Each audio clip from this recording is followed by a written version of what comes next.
जयवर्धन सिंह के निशाने पर एक बार फिर आए ज्योतिरादित्य सिंधिया, और ऐसे निशाने पर आए चूंकि दोनों ही राज परिवार से जुड़े हुए लोग हैं। बात तोपों तक पहुंच गई, बात तोप की आ गई। ज्योतिरादित्य सिंधिया को लेकर तोप का नाम क्यों लेने लगे जयवर्धन सिंह, मैं आपको बताऊंगा। और ये आपको बता दूं कि दरअसल जयवर्धन सिंह ने कह दिया कि ज्योतिरादित्य सिंधिया कोई बड़ी तोप नहीं है। अगर बड़ी तोप होते तो उनकी जगह नरेंद्र तोमर को समन्वयक नहीं बनाया जाता। पहले जयवर्धन सिंह क्या कह रहे हैं ये सुन लीजिए। जी भाजपा के विषय है, अब हमें मत पूछिए। नहीं, अब आपने भाजपा के नेताओं को पूछिए। लेकिन नेता तो है। अभी जयवर्धन जी, मेरा सवाल है, अभी आपने कहा कि देखिए हमारे लिए सिंधी विषय नहीं है।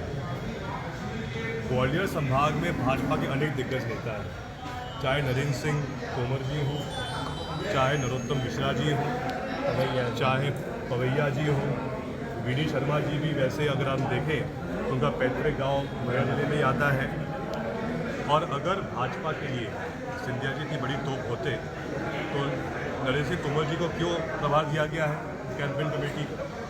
लेकिन मेन बात ये है कि सिंधिया जी की क्या भूमिका है हमारे हाथों में थोड़ी है, भाजपा के हाथों में है, वो लोग तय कर रहे हैं, उनसे पूछिए। जयवर्धन सिंह के निशाने पर आ गए ज्योतिरादित्य सिंधिया। जैसे मैंने शुरुआत में कहा, सुनवाया भी आपको, ये कोई नई बात नहीं है। हालांकि अदावत पुरानी है, सियासत की कहानी है, और इस सियासत की कहानी में दो परिवारों के बीच की जो स्थिति रही है वो हमेशा सामने आ जाती है। दरअसल जयवर्धन सिंह से ज्योतिरादित्य सिंधिया को लेकर सवाल किया गया था, तो उन्होंने कहा कि ज्योतिरादित्य सिंधिया का भविष्य क्या होगा ये तो बीजेपी तय करेगी।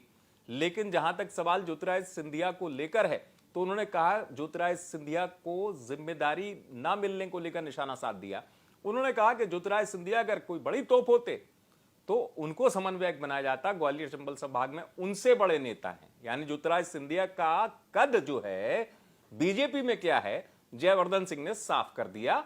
और यह भी कह दिया, जयवर्धन सिंह बड़े नपे तुले शब्दों में कई बार निशाना साधते हैं, चेहरे पर मुस्कुराहट रहती है, उस मुस्कुराहट के साथ बहुत कुछ कह जाते हैं जयवर्धन सिंह। इस बार भी उनके निशाने पर जब आए सिंधिया तो उन्होंने सीधे कह दिया कि बीजेपी में उनसे बड़े बहुत नेता हैं ग्वालियर चंबल संभाग में। नरेंद्र सिंह तोमर के नाम से लेकर उन्होंने तमाम नाम गिना दिए। दरअसल जैसे मैंने आपसे कहा, चुनावी साल है, पहले इतनी खुलकर बयानबाजी नहीं होती थी, ना ज्योतिरादित्य सिंधिया देते थे, लेकिन जयवर्धन सिंह भी पहले संयम में होकर कभी एक दूसरे पर हमलावर नहीं रहे। चुनावी वर्ष है, लेकिन ज्योतिरादित्य सिंधिया को लेकर अब चूंकि राघोगढ़, आपको बता दूं, जिस सीट से जयवर्धन सिंह चुनाव लड़ते हैं वहां का प्रभारी बनाया गया है ज्योतिरादित्य सिंधिया को, तो ज्योतिरादित्य सिंधिया को घेरने में जयवर्धन सिंह भी कोई कसर नहीं छोड़ रहे हैं। यही वजह उन्होंने निशाना साधा। शिवपुरी से आप तक खबर पहुंचाई प्रमोद भार्गव ने। आप देखते रहे एमपी तक।